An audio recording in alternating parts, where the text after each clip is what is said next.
Hi friends.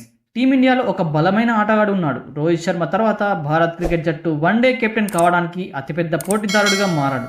37 ఏళ్ల రోహిత్ శర్మ భారత one day test కెప్టెన్గా ఎక్కువ కాలం ఉండలేడు. ఛాంపియన్స్ ట్రోఫీ ఫలితం రోహిత్ శర్మ భవిష్యత్తును నిర్ణయించబడుతుందని తెలుస్తోంది.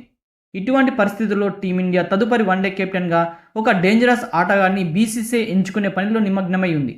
37 ఏళ్ల రోహిత్ శర్మ ఎక్కువ కాలం భారత జట్టుకు కెప్టెన్గా ఉండడం ఇకపై సాధ్యం కాదు. భారత జట్టు కెప్టెన్ బాధ్యతలను మోయడానికి రోహిత్ శర్మకు ప్రస్తుతం అంత ఫిట్నెస్ లేదని తెలుస్తోంది. కాబట్టి రాబోయే నెలల్లో భారత జట్టుకు కొత్త వన్డే కెప్టెన్ నియమించడాన్ని బీసీసీఐ ప్రకటించవచ్చు.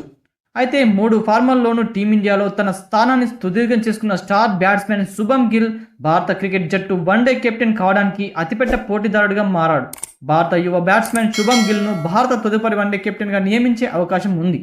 25 ఏళ్ల శుభమ్ గిల్ తన బ్యాటింగ్తో అందరినీ ఆశ్చర్యపరుస్తున్నాడు. రోహిత్ శర్మ కెరీర్ కొన్ని నెలలనే అని తెలుస్తోంది. ఇటువంటి పరిస్థితిలో 25 ఏళ్ల శుభమ్ గిల్కు భారత వన్డే కెప్టెన్ బాధ్యతలను కూడా ఇవ్వవచ్చు అని అంటున్నారు. కేవలం 25 సంవత్సరాల వయసులో శుభమ్ గిల్ కెప్టెన్సీ బాధ్యతలను స్వీకరించే సామర్థ్యాన్ని కలిగి ఉన్నట్లు భావిస్తున్నారు. శుభమ్ గిల్ ప్రస్తుతం వన్డే ఫార్మాల్లో భారత జట్టుకు వైస్ కెప్టెన్గా ఉన్నాడు. మైదానంలో అతడు రోహిత్ శర్మ నుండి కెప్టెన్సీ మెలకువలను కూడా నేర్చుకుంటున్నాడు.